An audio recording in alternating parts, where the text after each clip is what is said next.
I was on my way to the meeting about my wife's inheritance.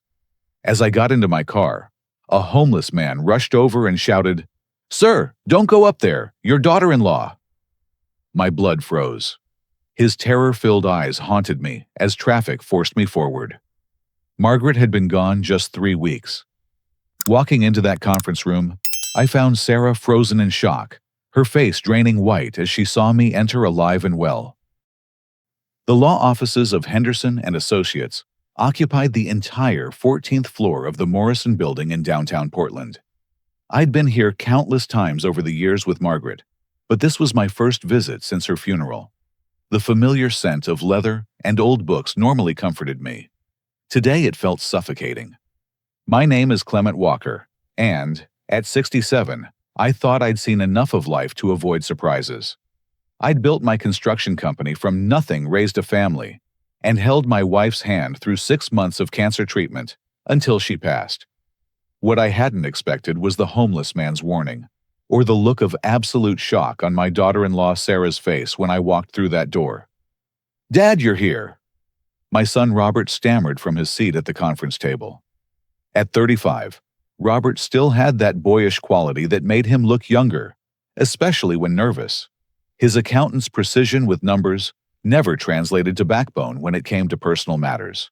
Sarah gripped his arm, her knuckles white. At 32, she usually carried herself with the confidence of someone who knew exactly what she wanted and how to get it. Not today.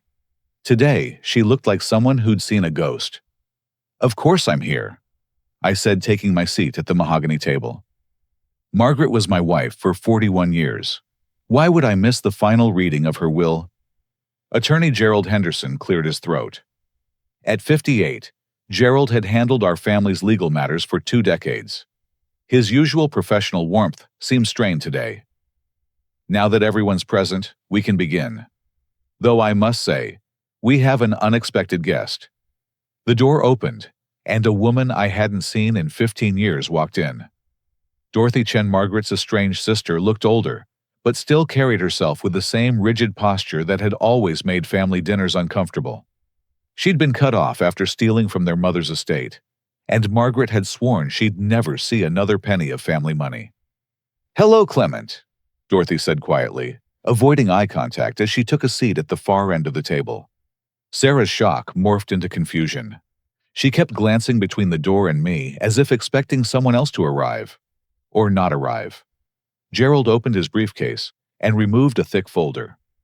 "Before we begin, I need to inform you that Margaret made several amendments to her will in the months before her passing. She was quite specific about how this meeting should be conducted." He pulled out a sealed envelope and a small digital recorder. "She asked that I play this recording before reading the official documents." Margaret's voice filled the room, weak from illness, but clear in purpose. "If you're hearing this, then I'm gone, and you're all gathered to divide what's left of my earthly possessions. But first, there are things you need to know. Sarah, my dear daughter-in-law, this especially concerns you." Sarah's face went from white to green. She swayed in her chair, and Robert reached for her hand. Margaret's recording continued. "3 months ago, I discovered discrepancies in my medical expense account. Money was disappearing, large amounts. I was too sick to investigate myself, so I hired someone to look into it. What they found broke my heart." Gerald placed a thick manila folder on the table. "Mrs. Walker hired Preston Investigations. Their report documented $340,000 in unauthorized withdrawals from her medical expense account over 18 months. "That's impossible," Sarah whispered, but her voice lacked conviction. The investigation revealed that Sarah Walker had been systematically transferring funds meant for Margaret's cancer treatment into various personal accounts. The evidence includes bank records, forged signatures, and security footage from ATM withdrawals. Robert turned to his wife, confusion etched across his features. "Sarah, what is he talking about?" But Sarah wasn't looking at Robert. Her eyes were fixed on me, filled with a mixture of fear and something else. Calculation, maybe. Or desperation. Margaret's voice returned, "I could have pressed charges. Part of me wanted to. But your family, Sarah, and you're Janet's mother. So instead, I'm leaving you this chance to explain yourself to make things right. The $2 million you expected to inherit will instead go to the Riverside Cancer Center, unless you can prove the investigation wrong." That's when Sarah fainted. Or pretended to. As Robert scrambled to catch her, I noticed her eyelids flutter. The way her hand conveniently landed on her purse. The theatrical gasp before she went down. I'd seen Margaret through enough medical emergencies to recognize the real thing. This wasn't it. "Call 911!" Robert shouted, cradling his wife's head. "No need," I said calmly, pulling out my phone. Not to call for help, but to start recording. Something the homeless man had said echoed in my mind. A warning about my daughter-in-law. "She'll come around in a moment." Sure enough, Sarah's eyes fluttered open within 30 seconds. "What happened?" she asked weakly, allowing Robert to help her into her chair. "You fainted, honey," Robert said, fetching water from the pitcher on the sideboard. "It was him," Sarah suddenly said, pointing a shaking finger at me. "That homeless man this morning. He attacked me in the parking garage. He said terrible things about coming to this meeting. He threatened me. I've been terrified all morning." I kept my phone recording hidden in my lap. "What homeless man?" "The one who's been stalking me for weeks. Dirty, crazy looking. He grabbed me this morning, said I shouldn't come here. Said something about you, Clement. I think he's dangerous." Interesting. The man who'd warned me had been gentle concerned. His warning had been about her, not to her. And he certainly hadn't seemed dangerous, just desperate to tell me something. "We should call the police," Robert said, reaching for his phone. "No," Sarah said quickly. Too quickly. "I mean, he's probably long gone by now. I just want to finish this and go home." Gerald cleared his throat again. "Perhaps we should continue. There's more to Margaret's will." Dorothy, who had been silent throughout the drama, finally spoke. "Actually, Gerald, I think I should explain why I'm here." Sarah's head snapped toward her. "You weren't invited. Margaret cut you off years ago." "Margaret invited me," Dorothy said quietly. 3 months ago. She called me, said she needed my help with something. Said she was worried about things happening in the family." "What things?" Robert asked. Dorothy looked directly at Sarah. "She said someone was poisoning her. Not literally, she meant. But she felt like someone was trying to hurt her while she was vulnerable. She asked me to watch, to pay attention. She even gave me a key to the house." "This is ridiculous." Sarah stood abruptly. "I won't sit here and listen to these lies. Margaret was paranoid from the medication. Everyone knows that. And that investigation is obviously a mistake. I've been nothing but devoted to her care." Gerald lifted another document. Mrs. Walker also requested that if anyone contested the investigation's findings, this video evidence would be released to the authorities. He gestured to a laptop on the side table. "Would you like me to play it now? Or would you prefer to accept the terms as stated, Bachi?" Sarah sank back into her chair. Furthermore, Gerald continued, Margaret specified that her personal jewelry collection, valued at approximately $400,000, would go to Dorothy as an apology for the years of estrangement. "What about the house?" Robert asked quietly. "Mom and Dad's house." "The house remains in Clement's name as it always has been. Margaret's liquid assets, minus the charitable donation, are to be divided equally between Robert and Janet's education fund." Sarah's face cycled through emotions like a slot machine. Disbelief, anger, calculation, and finally, a cold resolution that made my blood chill. The homeless man had tried to warn me about something. Now, I was beginning to understand what. As we concluded the meeting, Sarah excused herself to the restroom. I pretended to make a phone call in the hallway and overheard her on her own phone. "It didn't work. He's still alive. We need to move to Plan B." My blood ran cold for the second time that day. 3 days passed before I could arrange what I called a healing dinner at my home. The colonial-style house in Portland's Laurelhurst neighborhood had been Margaret's dream home when we bought it 30 years ago. Now it felt too large, too empty, without her warmth filling its rooms. I spent those 3 days doing two things: grieving my wife properly and preparing for war. My best friend Marcus Reynolds had spent 30 years with the FBI before retiring. When I told him about the homeless man's warning and what I'd overheard at the law office, his expression turned grim. "Clem, I noticed something at Margaret's funeral," Marcus said over coffee in my kitchen. "Thought you should know. Someone was in your house while we were all at the cemetery." "What do you mean?" Helen noticed it first. Helen was Marcus's wife, a registered nurse who'd helped care for Margaret in her final weeks. "Your medication was moved. The coffee maker was in a different position. Small things, but we both noticed." That afternoon, Marcus helped me install hidden cameras throughout the house. Nothing fancy, just enough to monitor the main areas. I also had my locks changed, though I suspected it was too late for that precaution. The dinner was scheduled for Saturday evening. I invited Robert, Sarah, and my 8-year-old granddaughter Janet, along with Marcus and Helen as buffers. What Sarah didn't know was that I'd also made some changes to my home security system and had a few surprises of my own planned. Janet arrived first, running into my arms with the pure joy only a child could muster. "Grandpa, Mommy said we might live in your big house soon. Is that true?" My heart sank, but I kept my smile steady. "Did she now?" "Well, we'll see what happens, sweetheart." Sarah's car pulled up moments later, and I watched from the window as she and Robert had what appeared to be an argument in the driveway. Robert looked confused, gesturing wildly, while Sarah kept touching his face, speaking in soothing tones. I recognized the manipulation, even from a distance. "Uncle Marcus." Janet squealed when the Reynolds arrived, running to hug the man who'd been like family since before she was born. "Hey there, Princess," Marcus said, but his eyes were scanning the room, the old FBI agent never fully off duty.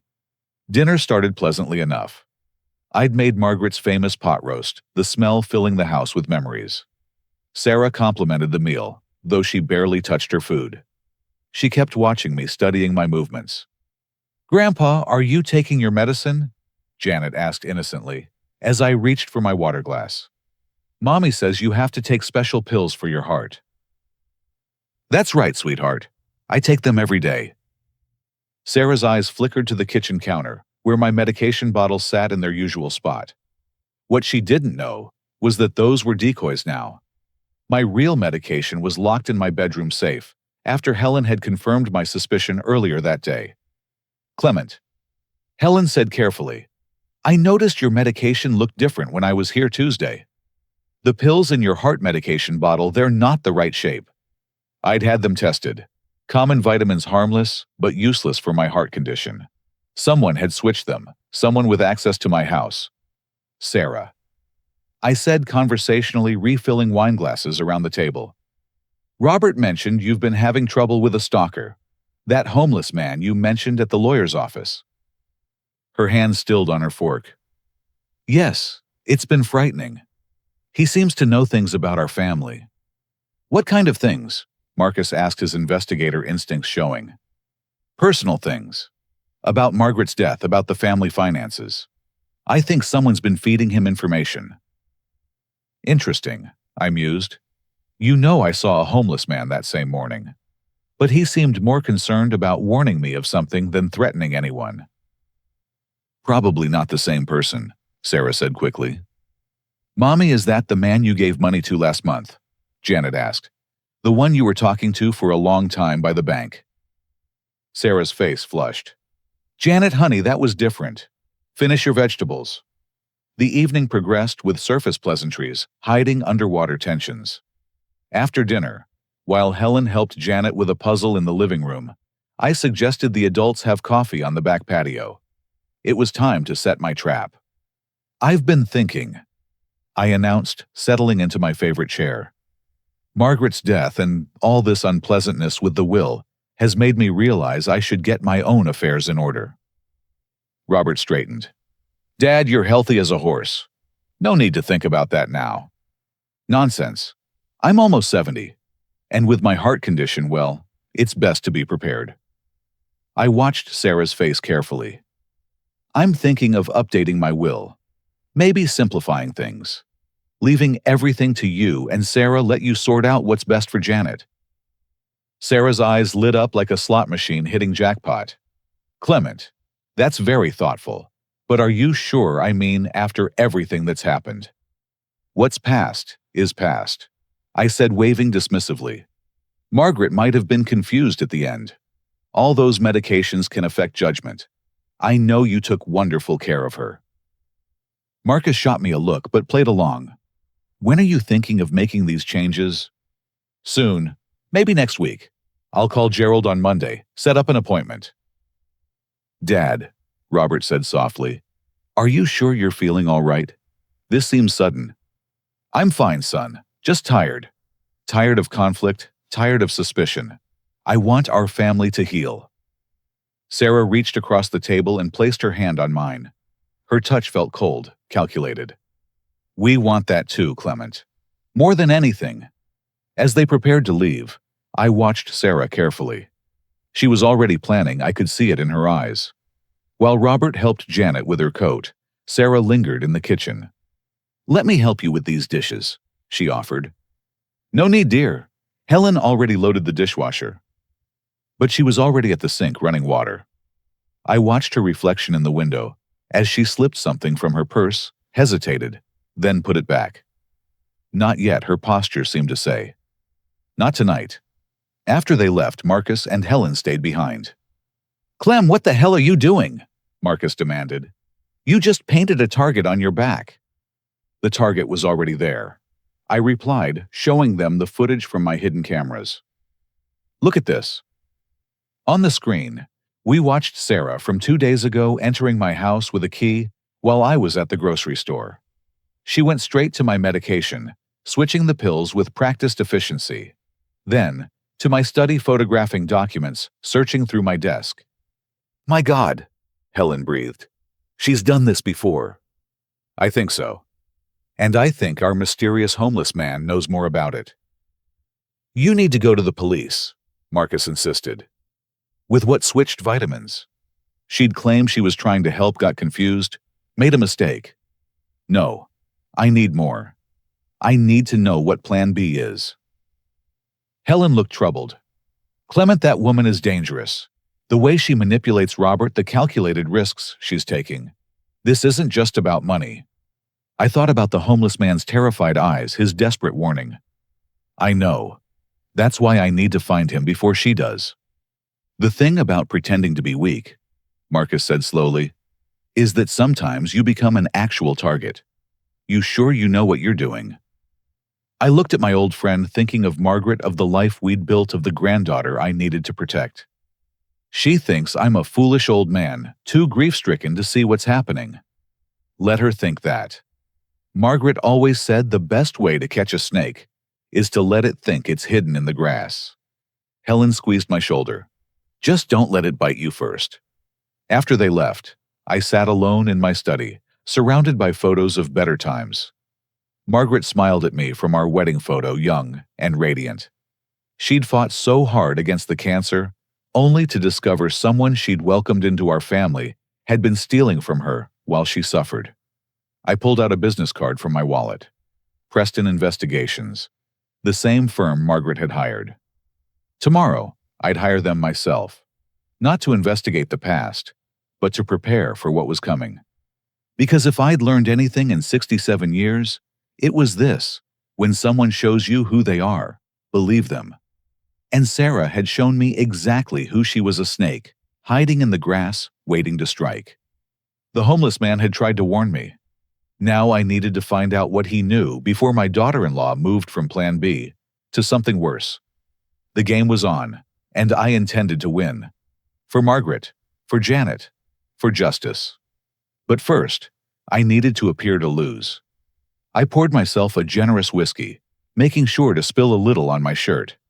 If Sarah was watching, if she had more cameras than just her own eyes on me, let her see an old man drowning his sorrows. Tomorrow, the real investigation would begin. Finding a specific homeless person in Portland should have been like searching for a particular raindrop in a storm. But I had advantages: Marcus's connections, Preston Investigations resources, and, most importantly, the man wanted to be found. He'd approached me for a reason. I started at the shelter on Burnside, showing his description to volunteers and residents. Nothing. Then, the missions, the food banks, the camps under the bridges. On my third day of searching while buying coffee at a cart downtown, I felt eyes on me. Turning, I saw him across the street watching. This time, I got a good look. Beneath the dirt and weathered features, he had intelligent eyes and carried himself with a dejected dignity. Maybe 45, maybe younger. Hard-living aged people fast on the streets.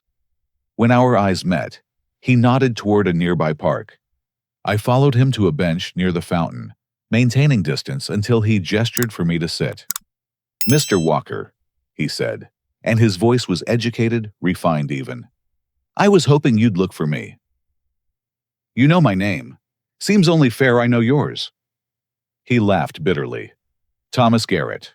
Tom. Though I doubt that name means anything to you. It barely means anything to me anymore. You tried to warn me about Sarah. Why?" Tom studied his hands, scarred and dirty, but steady. "Because she's my sister. Half-sister, technically. And because I couldn't save her other victims. But maybe I could save you." My blood chilled. Other victims, plural. "I think you'd better tell me everything." Tom's story unfolded like a nightmare dressed in ordinary clothes. He and Sarah shared a mother, but had different fathers. Tom's father was a cop who died in the line of duty when Tom was 10. Sarah's father, Walter, was a businessman who'd married their mother, Nancy, when Sarah was 5. Sarah was always different, Tom explained, accepting the coffee I'd bought from a nearby cart. Even as a kid, she had this way of manipulating people. She'd hurt you, then convince you it was your fault. Mom thought it was just adjustment issues from the divorce and remarriage. Tom had followed his biological father's footsteps, becoming a detective with the Portland Police Bureau. He'd made a good career until 5 years ago, when everything fell apart. Sarah needed money. She always needed money, no matter how much she had. She'd married some poor kid named Bradley Morse, had a son with him. When I wouldn't loan her $50,000, she decided I needed to be removed from the equation. What did she do? Accused me of assault. Said I'd been inappropriate with her since we were kids. Made up stories, dates, details. She was smart about it, included just enough truth to make the lies believable. Internal Affairs had to investigate. Even though they found no evidence, the stigma stuck. I lost my job, my pension, my reputation. My wife left, took our kids. Within 6 months, I was living in my car. Within a year, on the streets. Why didn't you fight back? Tom's laugh was hollow. With what lawyers cost money. And Sarah was careful. Nothing she said was technically illegal, just enough doubt to destroy me. She's a master at that. Walking right up to the line without crossing it. You said other victims, plural. Tom pulled out a battered notebook from his coat. I've been tracking her for 3 years. Living like this gives you invisibility. People don't see the homeless. I became her shadow. He opened the notebook, revealing pages of careful documentation. Photos, dates, observations. Bradley Morse, her first husband. Died in a car accident 3 years ago. Brake failure. His mother, Gloria Morse, died 2 months later. Heart attack. Both had large life insurance policies. Guess who the beneficiary was? Sarah. She collected $800,000 from Bradley, $400,000 from Gloria. Used some of it to pay off debts, invested the rest. That's how she could afford the lifestyle when she met your son. But money runs out, especially when you have a sick child to support. Janet's not sick. Not Janet. James. Sarah's son from Bradley. He's in a private care facility in Seattle. Severe autism, requires round-the-clock care. Costs about $15,000 a month. This changed things. A desperate mother trying to care for a sick child garnered sympathy. But murder. You think she killed them? I know she did.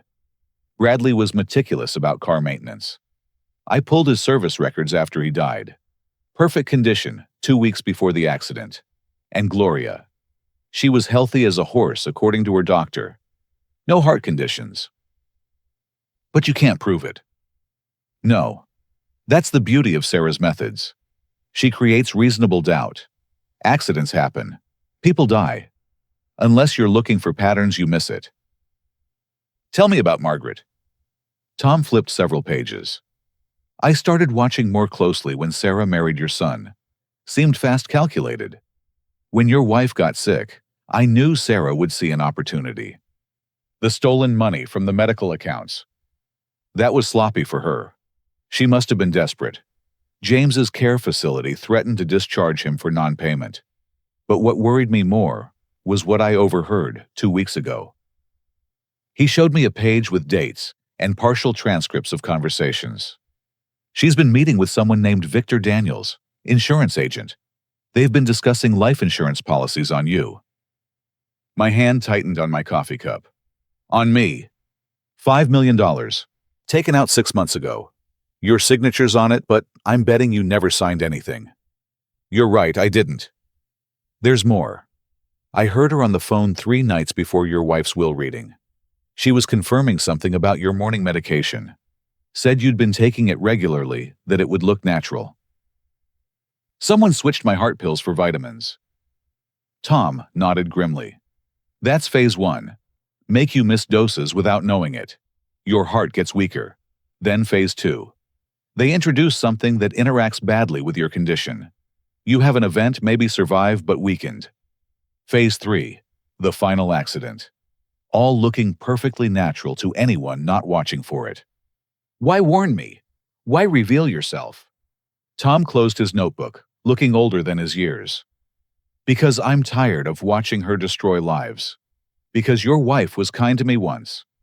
Margaret knew you. Last year I was sleeping behind your church. She found me there one morning, brought me breakfast. Didn't know who I was, just saw someone who needed help. We talked. She mentioned her daughter-in-law, little things that worried her. I almost told her then, but what would a homeless man's word mean against Sarah? So you watched. And documented. When I heard about the meeting about the inheritance, I knew Sarah would be desperate. If Margaret had discovered the theft, if she'd changed her will, Sarah would need you gone to contest it as Robert's wife. We need to go to the police. Tom shook his head. With what the ravings of a disgraced cop, Sarah's already poisoned that well. She's probably told everyone about the dangerous homeless man stalking her. Who would they believe? He was right. We needed more proof, solid evidence that couldn't be dismissed. Will you help me? I asked. I can pay you, get you off the streets. I don't want your money, Mr. Walker. I want my sister stopped. And I want my life back. Then we worked together. My friend Marcus, retired FBI. My lawyer, Frank Morrison. We build a case she can't wiggle out of. Tom stood preparing to leave. Be careful. Sarah knows I warned you now. She'll accelerate her timeline. Where can I find you? I'll find you. Safer that way. He paused. There's something else.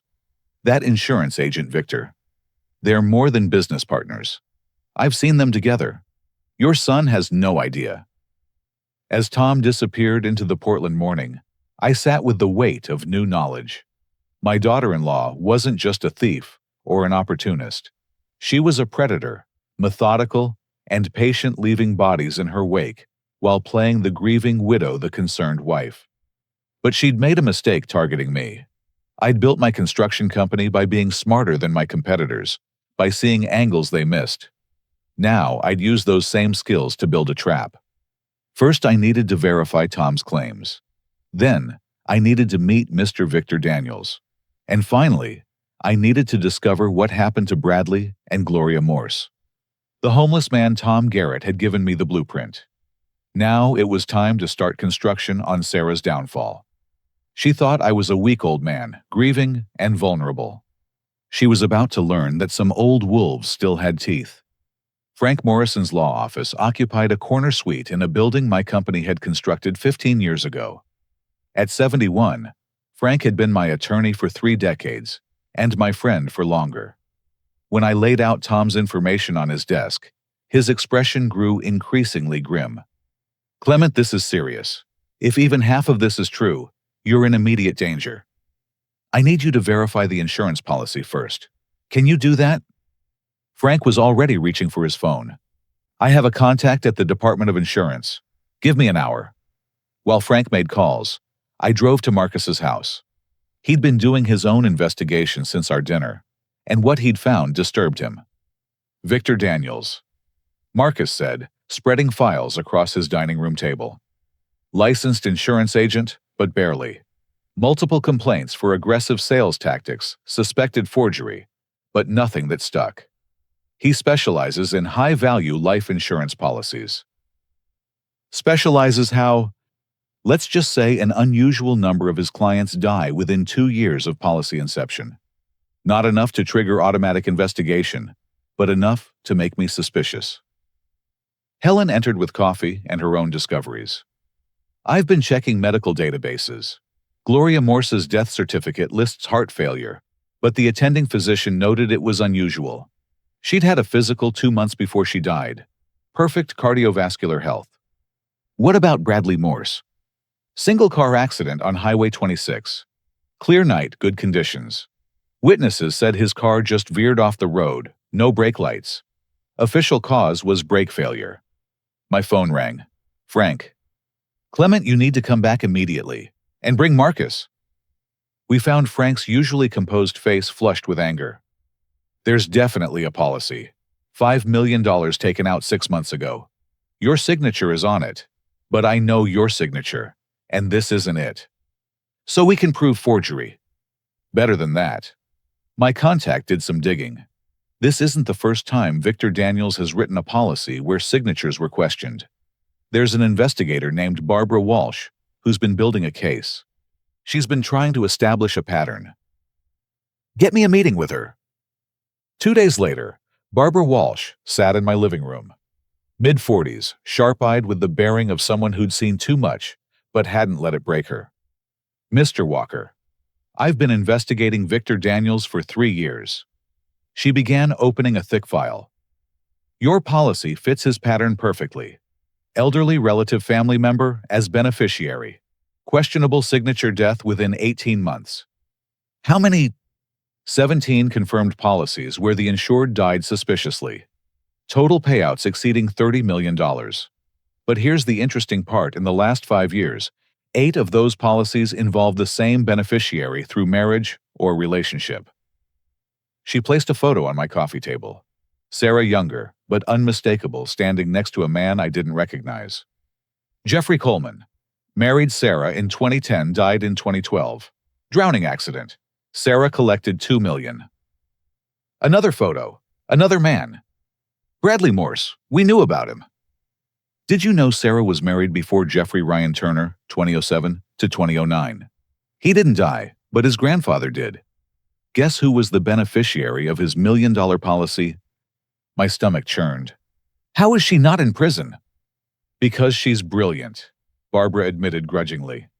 Never the same method twice. Always plausible accidents. Always maintains perfect alibis. And she chooses victims carefully, elderly relatives, people with health conditions, those whose deaths won't raise immediate suspicions. What about the child Tom mentioned, a son with special needs? Barbara's expression softened slightly. James Morse. 7 years old, severe autism. He's real, and he's in an expensive facility in Seattle. It's her one vulnerability, the only thing she seems to genuinely care about. That's why she needs the money. Partly. But Mr. Walker, I've studied Sarah's finances. She's collected over $4 million in insurance payouts over the years. Even with James's care, she should be set. But she spends compulsively. Gambling mainly. Online poker, sports betting. She's an addict who funds her addiction with death. Marcus leaned forward. What do you need to build a case? Evidence of the current crime. The past is circumstantial. But if we can catch her and Victor in the act of attempting to murder Mr. Walker, we can use the pattern to establish motive and method. So I'm bait, if you're willing. But Mr. Walker, these people have killed before. Multiple times. This is dangerous.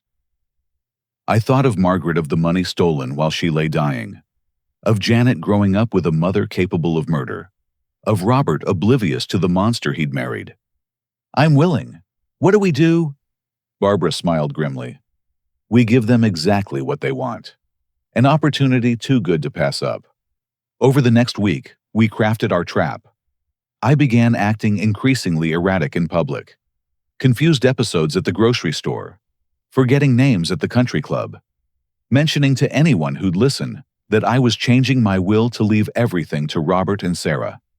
Meanwhile, Barbara's team surveilled Victor and Sarah. Their meetings became more frequent, more urgent. Audio surveillance caught fragments, accelerate the timeline, natural progression, the birthday party. My 68th birthday was in 10 days. Sarah had insisted on throwing me a large party at the country club. Now I understood why. Tom continued his shadow work, reporting back through Marcus. He'd observed Sarah purchasing something from a dealer known for exotic substances. Something that mimicked heart attack symptoms in elderly patients with cardiac conditions. She's going to do it at your party, Barbara concluded. Public setting, lots of witnesses to your erratic behavior, alcohol flowing. You have a heart episode, everyone assumes it's natural. Even if they do a toxicology report, this stuff metabolizes quickly. So we let her. We'll be ready. Medical team standing by, cameras everywhere. The moment she makes her move, we've got her. But I had my own addition to the plan. Something I hadn't told the others. I visited Frank again, this time with a different request. I want to invite someone to my birthday party. Russell Morse, Bradley's brother. Frank raised an eyebrow. Why? Because Sarah doesn't know he exists. Bradley was estranged from his family when he met Sarah. But Russell's been looking for answers about his brother's death for years. I think it's time he found them. The pieces were in place. The trap was set. Sarah thought she was playing chess while I was playing checkers. She was about to learn that sometimes the king had been planning his endgame all along.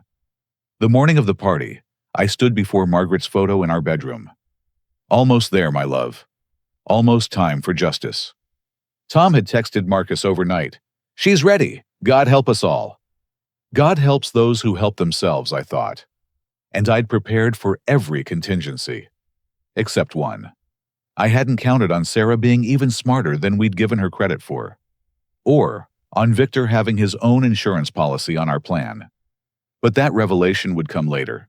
First, there was a birthday party to attend. My last, if Sarah had her way. Her last taste of freedom, if I had mine. The Laurelhurst Country Club had never looked better. Sarah had outdone herself with the decorations, transforming the main ballroom into an elegant celebration space. 68 golden balloons floated above tables dressed in white linen. A jazz quartet played softly in the corner. Nearly 100 guests had already arrived. To anyone watching, I was the picture of a grateful father-in-law, slightly befuddled, but touched by the effort. I made sure to stumble slightly as I greeted guests, to repeat myself occasionally, to take a bit too long, finding the right words. Clement, Judge Harold Winters. My golf partner of 20 years clasped my shoulder. Happy birthday, old friend. How are you holding up? Oh, you know, Harold. Good days and bad days since Margaret. I let my voice trail off, looking confused. I'm sorry, have we met? Harold's face showed concern as I pretended not to recognize him for a moment before remembering. It hurt to see the worry in his eyes, but it was necessary. Sarah appeared at my elbow, elegant in a black cocktail dress that probably cost more than most people's monthly mortgage. Dad, let me help you to your table. You must be tired from greeting everyone. Such a thoughtful daughter, I said, loudly patting her hand while noting the calculation in her eyes. The seating arrangement told its own story. Sarah had placed me at the head table with her and Robert, but also with several witnesses. Dr. Patricia Stone, my physician. Harold, the club president. All people who could testify to my deteriorating condition. Detective Amanda Brooks was there too, though Sarah didn't know her real occupation. To the party, She was Amanda from the library board. Barbara Walsh attended as Frank Morrison's date, her investigation credentials hidden behind a cocktail dress and pearls. The party progressed beautifully. Speeches were made, toasts given. I made sure to appear increasingly confused as the evening wore on, mixing up names, losing track of conversations. All while staying stone-cold sober, despite appearing to drink heavily. Marcus had taught me an old FBI trick. Arrive early, tip the bartender generously, and arrange for your vodka tonics to be pure tonic water. Every drink Sarah saw me consume was nothing but bubbles and lime. "Dad seems really out of it tonight," Robert whispered to Sarah during the salad course. "He's been declining rapidly," Sarah replied loud enough for Dr. Stone to hear. "I'm so worried about him. Maybe we should have had a smaller gathering." Dr. Stone leaned over. "Has Clement been taking his medication regularly?" "I try to make sure he does," Sarah said, the concerned daughter-in-law. "But sometimes he forgets, or takes double doses. I found him last week trying to take his evening pills at breakfast." All lies, but delivered with such sincerity that even I almost believed her. If I hadn't seen the videos of her switching my pills, I might have doubted my own memory. The main course arrived. Filet mignon, my favorite, which I pretended to struggle cutting. Sarah quickly reached over to help, her hand brushing against my water glass. I saw the subtle movement, the tiny dissolution of something in the liquid. "Here, Dad, let me help," she cooed, cutting my meat while ensuring my glass was within easy reach. I waited until she was distracted by Robert, then switched my glass with hers in a movement practiced dozens of times with Marcus. Sleight of hand from my construction days when I'd learned to palm cards to pass time on job sites. "Time for presents," Sarah announced after the main course, producing a wrapped box. "This is from Robert, Janet, and me." Inside was a beautiful watch. Expensive, elegant, and engraved, "To the best father and grandfather. May time be kind." Time, I thought, checking my switched water glass. Yes, let's see how kind time is. The cake ceremony began, and I stood to make a speech, swaying slightly for effect. "My friends, my family." I began, then stopped, touching my chest. "I'm sorry, I just need—" I reached for my water glass, Sarah's water glass, and took a long drink. Better. Where was I? Oh yes. At my age, you start to realize what really matters. Family. Legacy. The people who'll carry on when you're gone. Sarah was watching me intently, now waiting. I could see Victor Daniels at a corner table, also focused on me. So I want to announce tonight that I've made a decision. I'm changing my will. Everything I have, everything Margaret and I built together, will go to my son Robert and his wonderful wife Sarah. Gasps around the room. Robert's shocked face. Sarah's carefully controlled expression of surprise. "Dad, are you sure?" Robert asked. "Never been more sure of anything," I said, then winced, hand to my chest again. I don't feel... That's when Sarah made her move. She stood quickly, reaching for me, and in the process, knocked over her water glass, spilling what remained onto the tablecloth. No evidence. "Dad, someone call 911, she screamed. But I wasn't collapsing. Instead, I straightened my confusion, dropping away like a discarded mask. "Actually, I feel fine. But Sarah, you don't look well." That's when she realized. Her face went pale, then flushed. She touched her throat, swaying. "What did you—" "Water, Sarah. Just water. Whatever you're feeling is your own panic. Guilt, maybe. Or did you test your little poison on yourself first, to know the dosage?" The room erupted in confusion. But I wasn't done with my performance. "Ladies and gentlemen," I announced, "I apologize for the deception, but it was necessary. You see, someone has been trying to kill me. Several someones, actually." Sarah tried to run, but found Detective Brooks blocking her path. Victor Daniels was already being detained by 2 uniformed officers who'd been working as waiters. "You bastard!" Sarah hissed, her mask finally dropping completely. "You stupid, clever bastard!" Clement Walker. A new voice cut through the chaos. Russell Morse stepped forward from where he'd been waiting in the wings. 6 feet tall, built like his brother had been, but with eyes that had seen too much grief. "I'm Russell Morse. I believe you know my sister-in-law." Sarah's face went white. "Russell, but you. Bradley said you were dead." "No, Sarah. Bradley never said anything about me, because you never let him contact his family. But I've been looking for you. Looking for answers about my brother and mother." "This is insane." Sarah turned to the crowd, playing her last card. "I'm being set up. This man," she pointed at me, "he's senile. He's paranoid. I've done nothing but care for him." That's when Barbara Walsh stepped forward with a laptop. "Actually, Mrs. Walker, we have quite a bit of evidence. Would you like me to play the recordings of you and Mr. Daniels discussing the best way to induce cardiac arrest in an elderly man?" The room had gone dead silent, except for the jazz quartet who'd stopped mid-song. "Or perhaps," Barbara continued, "we should discuss the $5 million life insurance policy you took out on Mr. Walker, the one with the forged signature." "I want a lawyer," Sarah said. "That's your right," Detective Brooks said, producing handcuffs. "Sarah Walker, you're under arrest for attempted murder insurance fraud forgery." But Sarah wasn't done. In a last desperate move, she grabbed a steak knife from the table and lunged not at me, but at Robert. "If I can't have it, no one can," she screamed.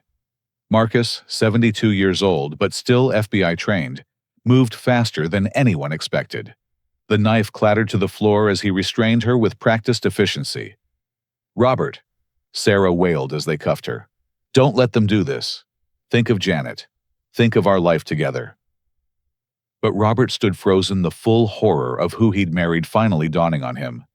"My God, Sarah, it's all true, isn't it?" "Sir," a young officer approached me. "We'll need you to come to the station for a statement." "Of course," I said, then addressed the room. "My friends, I'm sorry for the deception. But sometimes to catch a predator, you must let them think they have the advantage. Margaret always said the truth would set us free. Tonight, finally it has."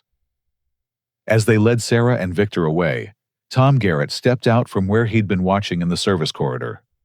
He looked different. Cleaner, wearing borrowed clothes, but still broken. "Thank you," he said simply. "No, Tom, thank you. Without your warning, I'd probably be dead by now." Dr. Stone approached, medical bag in hand. "Clement, I should examine you. That water was harmless, Patricia. I switched the glasses. Whatever Sarah put in there, she got a taste of her own medicine, literally." As the party dissolved into chaos and gossip, I found myself on the terrace with Robert Marcus and Helen. My son looked destroyed. "Dad, I'm so sorry. I had no idea. How could I not see it? She was a master manipulator, son. She fooled a lot of people for a long time." "Janet. How do I tell Janet her mother is a murderer?" "With help," Helen said gently. "With therapy and time and truth appropriate for her age. Children are resilient, especially when surrounded by love." Inside, I could hear the gossip already starting the story that would spread through Portland's social circles like wildfire. But I didn't care about reputation or scandal. I cared about justice. Margaret had been right. The truth had set us free. But the full truth was yet to come. Sarah's arrest was just the beginning. The trial would reveal the depths of her deception, the bodies in her wake, the lives destroyed by her greed. But tonight, we'd won the first battle. The snake had struck at empty air and found itself trapped. Tomorrow would bring lawyers and questions, and the long road to justice. Tonight, I just wanted to go home, stand before Margaret's photo, and tell her it was done. Her murderer, the woman who'd stolen from her while she lay dying, would never hurt anyone again. The Multnomah County Courthouse stood like a fortress of justice in downtown Portland. 6 months had passed since my birthday party. 6 months of legal maneuvering, depositions, and discoveries that revealed the true extent of Sarah's crimes. District Attorney Michelle Crawford had taken personal interest in the case. At 48, she'd built her career on complex fraud and murder cases, but even she seemed stunned by what the investigation uncovered. "Mr. Walker," she'd said during our final pretrial meeting, "in 20 years of prosecution, I've never seen someone so systematically evil. Your daughter-in-law isn't just a killer. She's a serial predator who learned to hunt in the safest camouflage possible as a loving family member." The trial began on a cold January morning. Sarah entered the courtroom in a conservative suit, her hair pulled back, looking every inch the wronged suburban mother. She'd spent the months on bail, carefully crafting her image, even starting a blog about being falsely accused. Her defense attorney, Richard Blake, was known for getting guilty clients off on technicalities. But we had something better than technicalities. We had the truth. Tom Garrett was our first witness. Cleaned up sober, and in a suit, he looked like the detective he'd once been. His testimony about Sarah's systematic destruction of his life set the tone.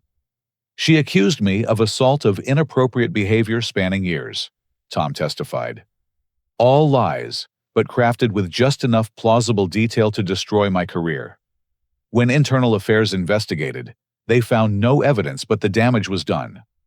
She wanted me ruined because I wouldn't give her money, and she succeeded."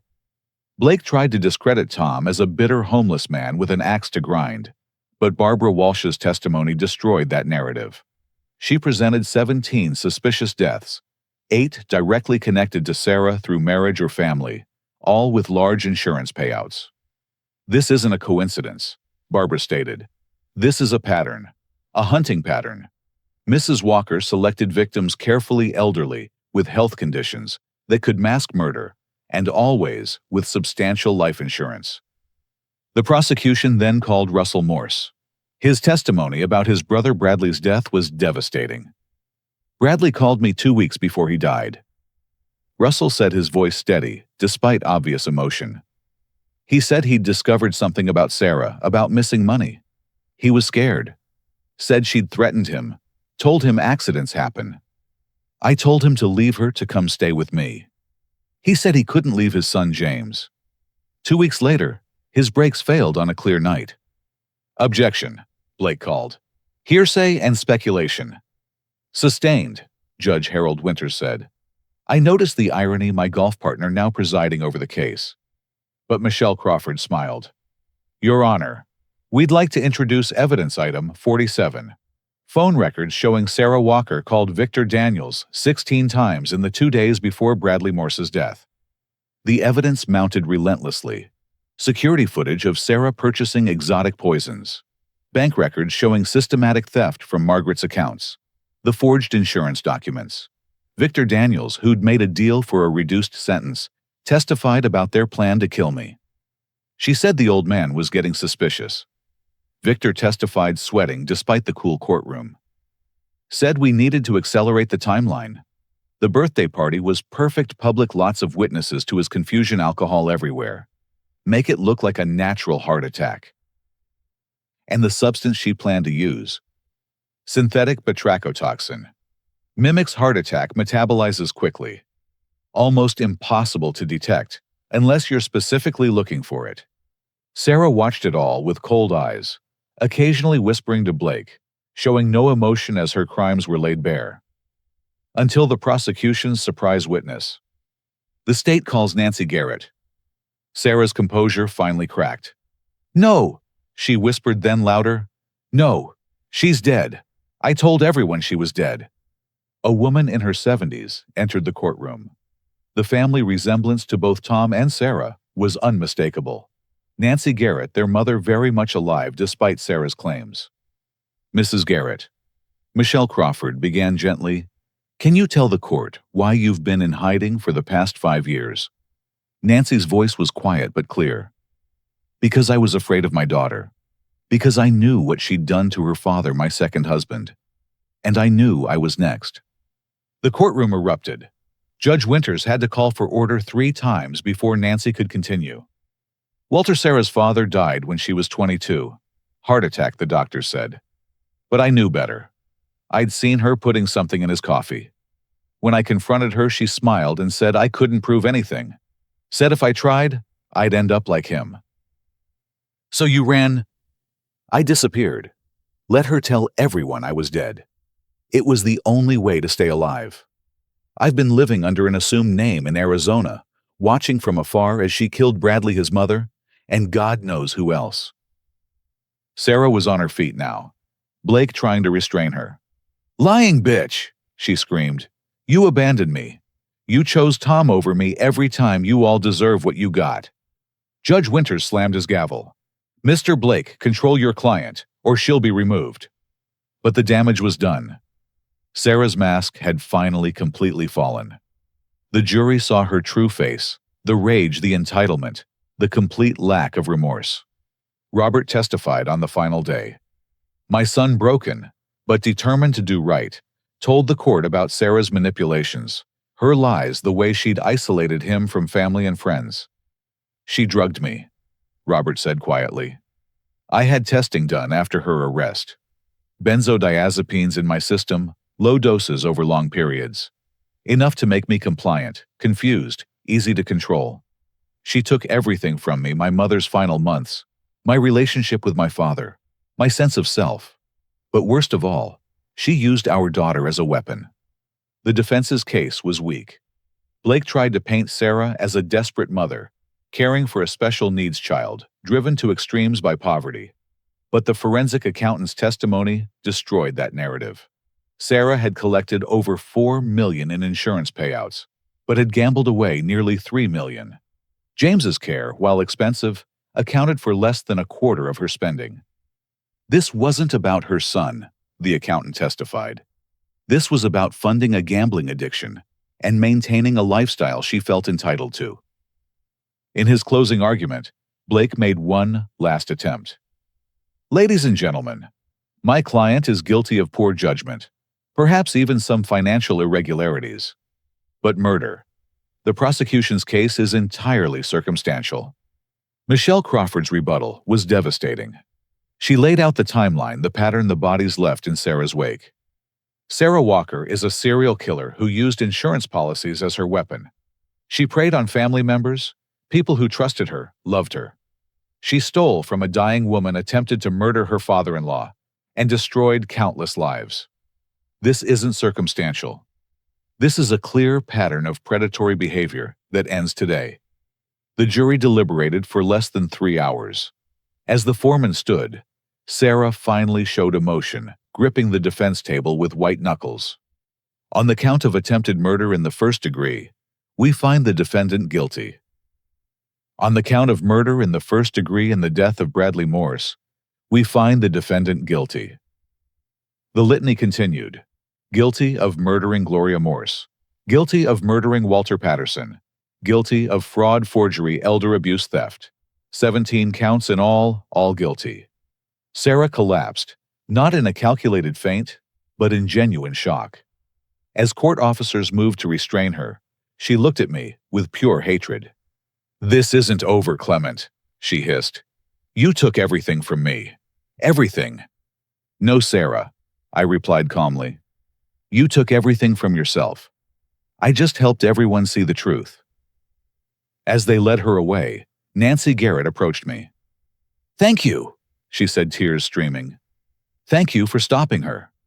Tom stood with us, reinstated to the police force after the trial vindicated him. His family was slowly rebuilding their relationship with him. The truth had set him free too. Outside the courthouse, Robert waited with Janet. We'd had many therapy sessions together, carefully explaining in age-appropriate terms why Mommy had to go away. Janet was resilient, as Helen had predicted, especially with the support of family who truly loved her. Grandpa, she ran to me. Is it over? Is the bad stuff over? I lifted her into my arms, thinking of Margaret of Justice, finally served. Yes, sweetheart. The bad stuff is over. Now we can focus on the good stuff. Like ice cream, she asked hopefully. Exactly like ice cream. I laughed, the first real laugh in months. As we walked away from the courthouse, I felt Margaret's presence. Not in some mystical way, but in the peace that came with justice. Her killer would spend the rest of her life in prison. The money stolen from her, had been recovered and donated to the cancer center as she'd wished. Her family was safe. Sometimes the greatest inheritance isn't money or property. Sometimes it's the truth that sets you free, and the courage to fight for justice no matter the cost. 1 year later, I stood in the visitor's room at Coffee Creek Correctional Facility waiting. I hadn't planned to see Sarah again, but her letter had changed my mind. Not the first one's full of rage and blame. This one was different. She entered in prison orange, her designer clothes, and perfect makeup replaced by institutional uniformity. The arrogance was gone too, replaced by something I'd never seen in her before: genuine brokenness. "I didn't think you'd come," she said, sitting across from me. "Neither did I. But your letter, it seemed different." Sarah looked at her hands cuffed to the table. 25 to life gives you time to think. The prison chaplain, Father Michael, he's been working with me, made me face things I've spent my whole life running from. Such as the truth, that I'm a monster, that I killed people who loved me, trusted me, that I destroyed my own children's lives for money I just threw away anyway. I studied her, looking for the manipulation, the angle, but all I saw was exhaustion. "I'm not asking for forgiveness," she continued. "I know that's impossible. I just needed to say I'm sorry. To you, to Robert, to Janet, to everyone I hurt. I know words mean nothing after what I've done, but it's all I have left." "What about James?" Her composure cracked. "His grandparents. Bradley's parents, they adopted him. Send me pictures sometimes. He's doing well. Better without me." Tears fell, seemingly genuine. I told myself everything was for him, but that was a lie too. It was for me, my sickness, my greed. The gambling started when I was 15, stealing from Mom's purse to play online poker. It grew from there. The rush of winning, the desperation of losing. People were just resources, means to fund the next bet, even my own son. She looked up at me. "How's Janet?" "Thriving. Robert's doing well too. Clean from the drugs you gave him, strong in his recovery. He's seeing someone, a kindergarten teacher named Grace. Janet adores her." "Good. That's good." Sarah seemed to mean it. Tell him I signed the divorce papers. No contest. And I'm signing away parental rights. Janet deserves better than a murderer for a mother." We sat in silence for a moment before she spoke again. "Tom came to see me. Can you believe that, after everything I did to him? He said forgiveness wasn't for me. It was for him. To let go of the anger. He's a better person than I'll ever be. He's rebuilding his life. Got his detective shield back, reconnected with his kids. Even dating someone from his support group. I'm glad. In my letter to the parole board in 25 years, I'm going to tell them to keep me here. Some people shouldn't be free. I'm one of them." As I left the prison, I felt an unexpected lightness. Not forgiveness that wasn't mine to give, but perhaps understanding.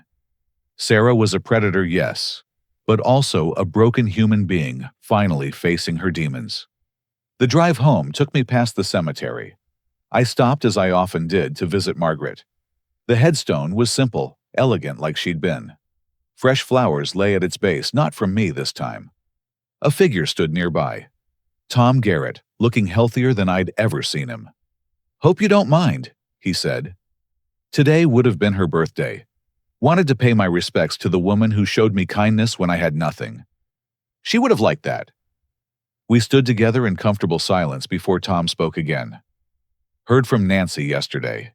Mom's moving back to Portland. Wants to be near her grandkids, start over. Even wants to visit Sarah, try to understand where she went wrong as a parent. That's brave of her." "Family," Tom said simply. "Complicated, messy, sometimes dangerous, but still family." That evening, the house filled with life again. Robert and Grace cooked dinner while Janet practiced piano badly, but enthusiastically. Marcus and Helen arrived with dessert and stories from their latest cruise. Tom brought his girlfriend Maria, a social worker who understood broken people, because she'd been one herself. Frank Morrison stopped by with news. The insurance companies settled. Between the recoveries from Sarah's accounts and the fraud settlements, there's nearly $6 million. What do you want to do with it? I'd been thinking about this for months. Set up a foundation. The Margaret Walker Foundation for Elder Protection. Use it to investigate suspicious deaths. Support victims of elder abuse. Maybe fund Tom's new unit at the police department focused on financial crimes against seniors. I'll draw up the papers. Frank smiled. Margaret would be proud. After everyone left, and Janet was asleep, I found Robert on the back porch staring at the stars. You okay, son? Yeah, Dad. Just thinking. This year has been hell, but in a weird way it saved my life. If Sarah hadn't been caught, I'd still be drugged-controlled living a lie. Now I have clarity, real love with Grace, a stronger relationship with you and Janet. It's like Mom used to say, every curse has a blessing hidden inside, if you're brave enough to look for it. We said together, remembering Margaret's favorite saying. I love you, Dad. Love you too, son. Inside, I walked through the house Margaret and I had shared for 30 years. Her presence was everywhere, not as a ghost, but as a legacy. In the strength that helped me fight back. In the love that bound our broken family together. In the justice that prevailed against those who thought they could profit from death. I paused at my study, where Sarah had once photographed documents planning my demise. Now, it held plans for the foundation, letters from other families. Tom's unit had helped photos of Janet's school plays and Robert's recovery medallions. The phone rang. Barbara Walsh, now a friend after everything we'd been through. Clement wanted you to know. We just arrested another couple running the same scam in Seattle. Your case, the publicity from the trial, it's helping us catch others. The Margaret Walker Foundation is already saving lives. After we hung up, I poured a small whiskey and raised it to Margaret's photo. We did it, sweetheart. Turned our pain into purpose. Protected others from what happened to us. A year ago, a homeless man's warning had saved my life.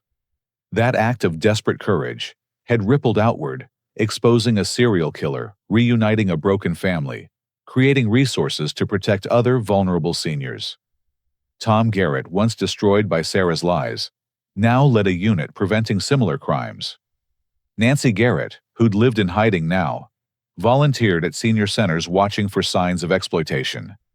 Even Sarah in prison had finally faced the truth of what she'd become. As for me, at 68, I'd learned that age doesn't make you weak. It gives you wisdom to see through deception, patience to play the long game, and courage to fight for justice. The young think they have all the advantages, but they underestimate the power of experienced friendship and righteous anger channeled into strategic action. Margaret always said the best revenge against those who try to destroy you is to build something beautiful from the rubble. Looking at our family now stronger and more united than ever, I knew she was right. The money Sarah had killed for meant nothing. The lives we'd rebuilt, the justice we'd achieved, the future we'd secured for Janet and others like her, that was priceless. Tomorrow would bring new challenges. The foundation's work was just beginning. There were other predators out there, other families in danger. But tonight, in this house full of memories and hope, I was content. The leech had fainted at the sight of me indeed. Not from poison or fear, but from the shock of realizing that sometimes the prey has teeth. And sometimes, just sometimes, justice prevails not through violence or revenge, but through patience, intelligence, and the unbreakable bonds of family. In the end, that's the greatest inheritance of all the knowledge that love is stronger than greed, truth, more powerful than lies, and even the darkest betrayal can't destroy a family determined to stand together. Life lesson learned, story told, justice served. But I'm curious, have you ever encountered someone whose greed made them capable of unthinkable betrayal? How did you handle it? I'd love to hear your stories in the comments below. And if this story resonated with you, please hit that like button and subscribe to hear more tales of justice and redemption. Share this with anyone who needs to remember that it's never too late to fight back against those who would prey on the vulnerable. Thank you for joining me on this journey. And remember, the truth really does set you free.